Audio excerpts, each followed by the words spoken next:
Hello नमस्कार, मी अमृता आणि आजच्या नवीन व्हिडिओमध्ये तुमच्या सगळ्यांचं अगदी मनापासून स्वागत। आजचा व्हिडिओ असणार आहे की आपण जर का घराच्या प्रवेशद्वारावर जर का तांब्याचा सूर्य, तांब या धातूचा सूर्य लावला तर काय घरामध्ये फरक पडतो।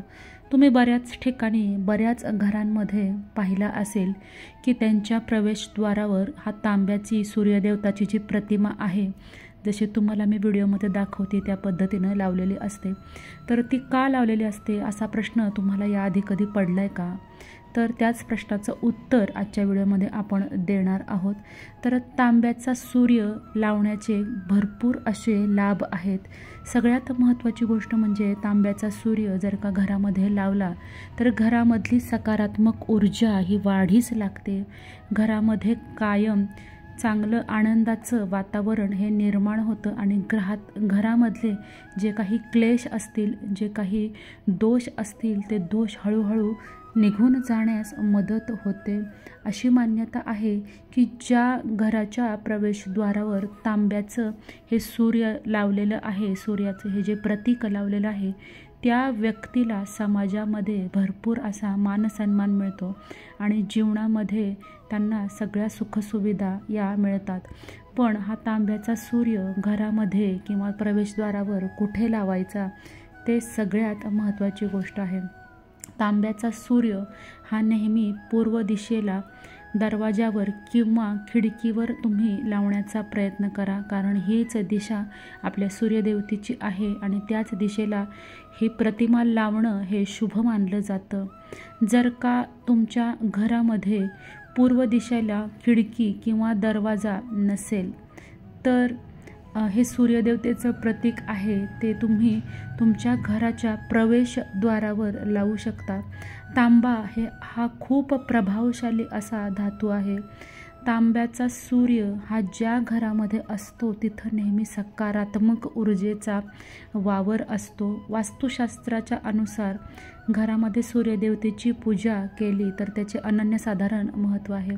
घरातल्या ईशान कोण जिथं असेल भिंतीवर, तिथं जरी सूर्याचं हे प्रतीक तुम्ही लावलं तरीसुद्धा ते खूप मंगलकारी मानलं गेलेलं आहे।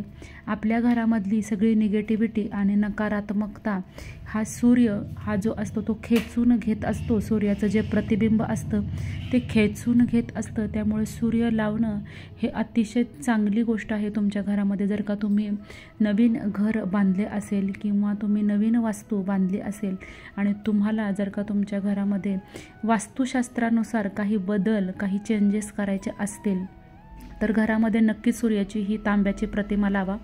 घरामधले कलह यामुळं दूर होतात आणि योग्य त्या दिशेला जर का तुम्ही हे सूर्याचं प्रतिबिंब लावलं, सूर्याची जर का प्रतिमा लावली तर त्याचे भरपूर असे लाभ होतात। ज्या घरामध्ये नेहमी कलह होतो, पैशाची कमतरता असते किंवा एखाद्या घरामध्ये बघा कितीही काम केलं, कितीही कष्ट केलं तरी त्या कामामध्ये प्रगती नसते, घरामध्ये भरपूर अशा समस्या असतात, तर हे सगळे वास्तुदोष असतात। वास्तुशास्त्रांचे तज्ज्ञ सांगतात की घराच्या तुम्ही पूर्व दिशेला तांब्याचा सूर्य ठेवल्यामुळं तुमच्या कुटुंबाला चांगले आशीर्वाद, शुभ आशीर्वाद मिळतात आणि घरामध्ये सकारात्मक ऊर्जा संचारते। तांब्याच्या सूर्यापासून समृद्धी येते, कारण सूर्य हा संपूर्ण पृथ्वीवरील अंधार दूर करतो आणि प्रकाश पसरवतो।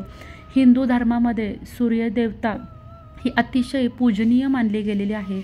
वास्तुतज्ञांच्या मते तांब्याचा सूर्य देखील कलहाच्या रूपानं अंधार आपल्या आयुष्यातला दूर करतो आणि प्रकाशाच्या रूपानं आनंद पसरवतो, परंतु घरामध्ये त्याच्या स्थान, आपलं जे विशेष स्थान आहे, जे नियम आहेत त्याच नियमाप्रमाणे तुम्हाला हा तांब्याचा सूर्य लावायचा आहे। पुन्हा एकदा सांगते, लक्षात ठेवा, तांब्याचा सूर्य हा घराच्या पूर्व दिशेलाच ठेवावा किंवा लावावा, परंतु अशा ठिकाणी लावा की जिथं त्याच्यासमोर खिडकी किंवा रस्ता नसेल। त्याच्या ऊर्जेमुळं घरातल्या लोकांमधले संबंध हे मधुर होतील। याच बाबतीत जे काही तुमचे वादविवाद असतील आणि काही जे दोष असतील घरामधले ते संपू लागतील।